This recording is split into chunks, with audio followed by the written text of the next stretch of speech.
Welcome back to Inside Florida Racing, June 15th. Rob, you know I had to go to a little ZZ Top and Blue Jean Blues just to slow things down after, man, Billy's on fire, ain't he? Man, I tell you, you missed your calling, Jack. You would make a great producer for a show, picking all the music.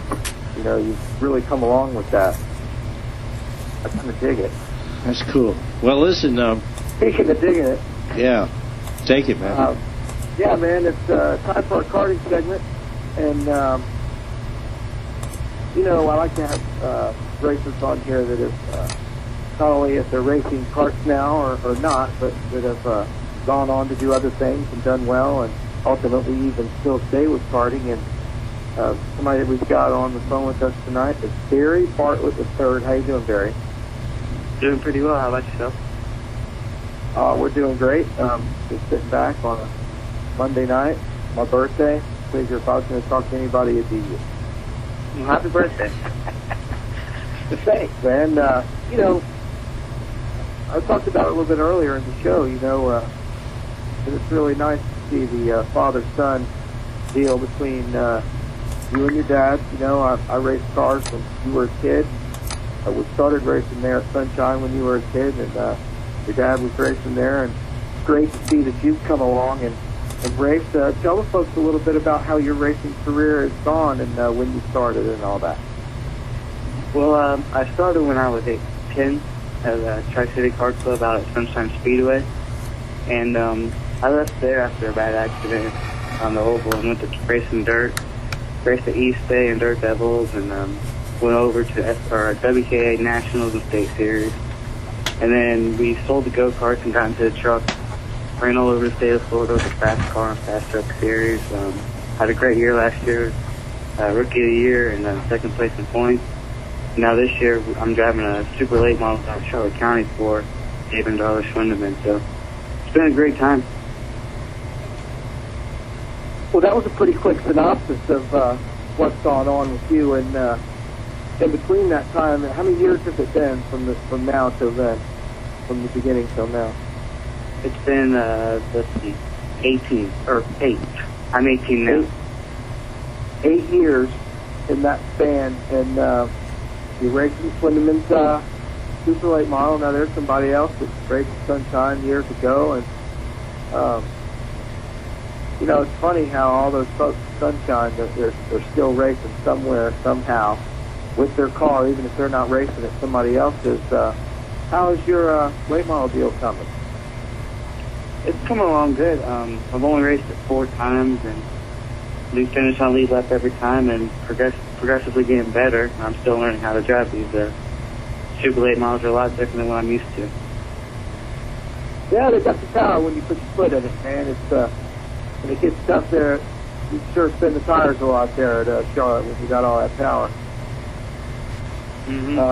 Have you, from your karting days, what kind of cars did you race when you were racing cars? Well, when I was racing competitively, we ran the Prowlers. The Jason Ed Kimball built them. Sure. And, they're great go-karts. Did you run champ cars, or did you run just regular cars then? Well, when I started, I ran the regular flat carts, which were the ones with the roll bars, and then I ran the champ carts most of the time.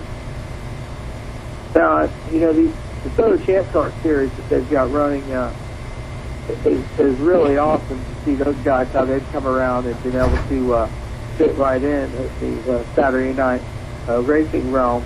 Have you raced with those guys at all?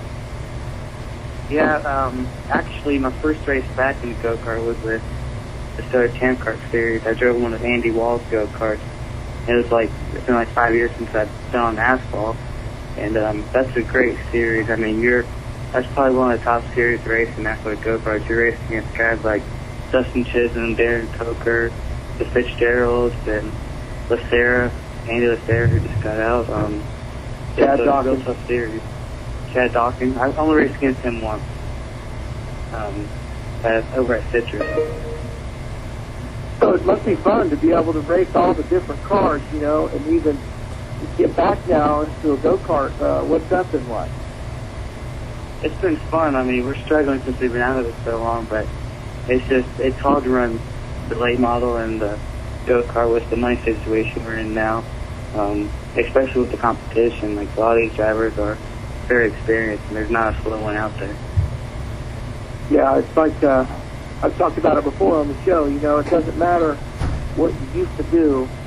When you get back into the real realm of it today, it's totally different, you know. And I was out of super late model racing for, you know, about 5 years, and stepped back and then stepped back in. And let me tell you, the difference between the cars in that amount of time was so tremendous, you know. And it took a lot of time just to get the car to where it was competitive. And, you know, that gets to be a tough thing, you know. Now the shows aren't as big as they used to be, so but still, to be competitive and to be able to win one of these late model races today, I don't care if it's a super late model race, I don't care if it's a limited, straight motor, doesn't matter. Whatever you're running, you're going to spend big money before you're done racing. Whatever money you win, ain't going to pay for it. That's definitely the true. thing about it. So they're providing this car for you to race. You don't have to put any funding into it. Well, what they're doing, last year I had to sell my truck. And so he came up to me in the middle last year while I was still racing the truck, and he said he had this car and he wanted me to drive it. So I said, sure, don't have to ask me twice. And he gave us the car. We keep it down at our shop, but we do put money into it because Dave and Darla, they don't have a lot of money to put into it, but they have extra parts that they can put on it if anything breaks. But as far as tires and fuel go, we pretty much pay for tires and fuel by every turn. Well, it sounds like a pretty good deal. At least you'll be able to get out there and race it, you know, without having to realize the initial expense of buying it. And if you don't tear it up, it looks like you get to race it for a while, you know. And it's nice to see that you've run the 4 races and finished on the lead lap. And that's what it's all about, you know. If you learn how to drive it and don't let the car drive you, you know, and don't make dumb mistakes, and you're learning how to drive, then, you know, you'll have one and race it longer. It seems like, you know, the first year that I ran at Sunshine, I ran the whole season in late model. Didn't ever tear my car up that I had. You know, I ran a full season. That's a lot of racing. The first time I go out and run a Florida Pro Series race in with a new car that I bought from Buggy Fletcher, I take that car up there, I tear the whole right side of it off and crack. You know, and it's funny that when you think you learn how to race and you go out and you think you're on top of it, that's when they usually jump out and fight you. And, you know, it's nice to see you run these 4 races and finish on a lead lap. We'll talk about that a little bit. You had to be a little bit cautious, you know, when you're racing? Charlotte County, the drivers that race there are top caliber drivers. I mean, I'm racing against Scott Rosenbacher, Joe Winchell, Joe Boyd, fellow drivers as well that are pretty well off, and it's been pretty good. I mean, there are going to be some cautions. It's a short, flat track, and the hardest part is just getting used to getting in rhythm with those late models because they're a lot different. Steering's a lot different than the truck, and just being patient. My father told me that a long time ago when I started racing, and he still hasn't stopped telling me just be patient, be there at the end, and you'll pull off a good finish. So that's how we've been finishing all these races, just being patient, being there at the end.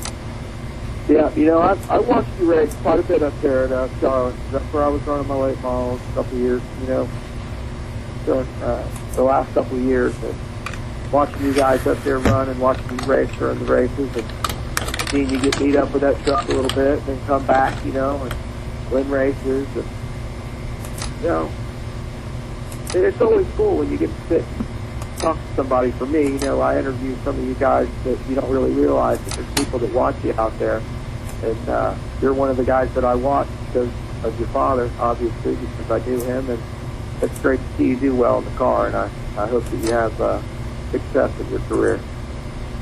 I appreciate it. You want to plug any sponsors? Definitely. I have to thank my mom and dad. Definitely my mom.